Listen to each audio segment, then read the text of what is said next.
What's up, steak fans? Dave Palumbo here for Muscle Serpents Daily, and I am holding here what I believe to be a Pastel Mandarin. See that pastel gene? Ooh, she wants to get you. And this girl laid a clutch for me about 60 days ago, and we got some eggs hatching in the incubator. I bred her to a Mandarin male, so we wanted to try to prove her out, potentially produce some Super Mandarin pastels and Super Mandarins. She doesn't want to cooperate. We'll have to find out and see if she actually did prove out to be Mandarin or not, and see what we got. It was only a 4-egg clutch, but 1 out of 4 we should have hit, Super Mandarin or possibly a Super Mandarin, and we're going to find out. So let's take a look and see what's going on in the snake room today, and maybe catch a couple other cool snakes. All right, I got a beautiful, beautiful Super Hypo, also known as an ivory. It's also got granite in it. Burmese Python baby. Not such a baby anymore. They're putting on some nice size now. They're for sale.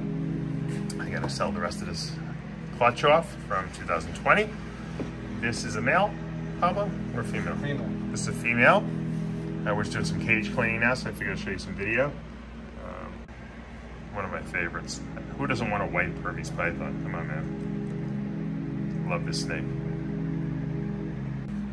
Since we're on the subject of Burmese Pythons, here's another gorgeous baby from 2020 that's still, I can't even believe this one's still available. Hypo granite is my favorite combination.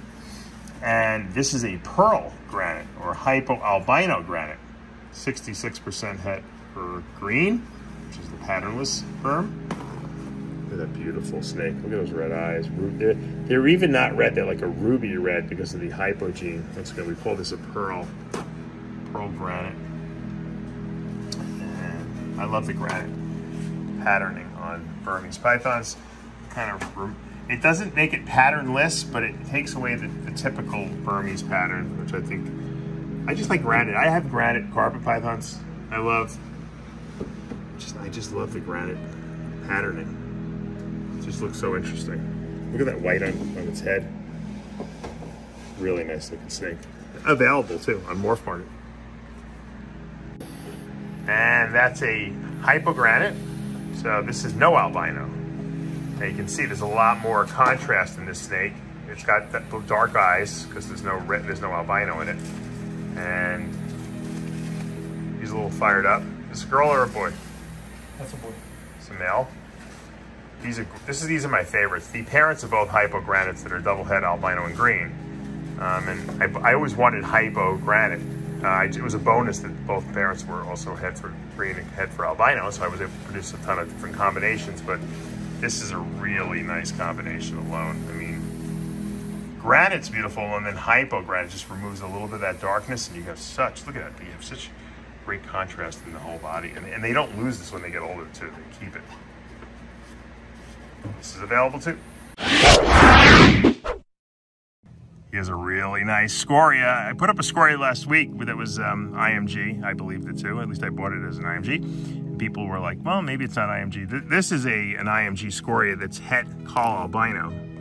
This one's turning, it's a little older, this one. You can see how much black is in it. It's like the whole tail is turning black. And look at all the black speckling and granitiness to it. I want to rip my head off too, but they don't like phones in their face. Who really does, right? And you can see all his little weird tribal stuff he's got on his back is all turning very black too, but the tail is really the telltale sign there. Gorgeous little Scoria. We're gonna take a look at this clutch that we produced. It just hatched out. It was a Mandarin bred to a pastel, what I believe to be Pastel Mandarin. I'll show you that female. Well, you saw it already, I showed it to you. And these two are definitely Mandarins. You can see all the nice red, burnt red in there. And Mandarin changes pattern too. And people don't realize that. They don't look normal. This is very goldish looking though, really weird. I mean, look at this one. This one also, very odd, but look at this one's like gold, more golden, reddish looking. This one's a little more burnt, red looking. Look, there's the potential for Super Mandarin here. I don't know if this is a Super Mandarin or not. It's very, very different, but Mandarin expresses itself very, very differently, and people don't realize that. And you can be taken completely by surprise. I wouldn't be shocked if this turned out to be a Super Mandarin. The problem with these ones that look close is that you have to kind of breed them out to prove them. This could just be a very high expression Mandarin, or this could be, you know, a middle of the road Mandarin. And then we produced these two pastels versions, and I believe they're both pastel mandarins. One's a little lighter than the other. This one's, I would say, is probably, you can see a lot of orange in here, pastel mandarin, and then this one might just be pastel mandarin too. They might be the same. You can see that the pastel obviously lightens up the mandarin quite a bit, and we know that does it anyway. It almost, the reason why I think this is pastel mandarin, it looks like pastel orange dream to me. And but the weird thing is, look at the pinched head. It almost looks, you know, it's like a super inchy pinched head right there. And I don't know if there's anything else floating around in here or not, but this one is a lot more orange than this one. So I don't know. These could just be regular mandarins. These could be pastel mandarins. I'm gonna have to let them shed a few times and make a final decision, but I guess this clutch came out pretty good. I was looking to try to shoot for the Super Mandarin and pastel Super Mandarin. I don't know if I hit it or not. Wouldn't bet on it. All right, guys, that's gonna do it for today. Hopefully you enjoyed today's quick video here on this very busy Monday. And to take us out, look at this beautiful snake.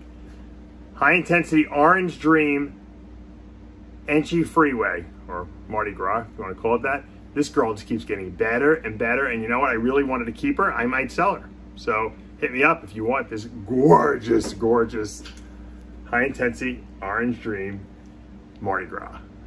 Anyway, it's a little sales pitch at the end here. No, but really, hopefully you guys enjoyed looking at today's litter. And what it basically proved, at least this clutch, was that Mandarin is a very hard gene to decipher supers from regulars from. And it's going to take us a lot more, or it's going to take me a lot more experience, I think, to be able to really spot them. But eventually I will be able to nail them, you know, right from the start. The thing with Mandarin is that there's a very different expression. There's high expression and low expression in the single copy. So sometimes to decipher a high expression Mandarin from a super Mandarin is very, very difficult. So we call them possibles and we breed them to see what we get. All right, if you like what you're seeing, hit that subscribe button, turn on your notifications, hit the like button. I'll see you back tomorrow morning.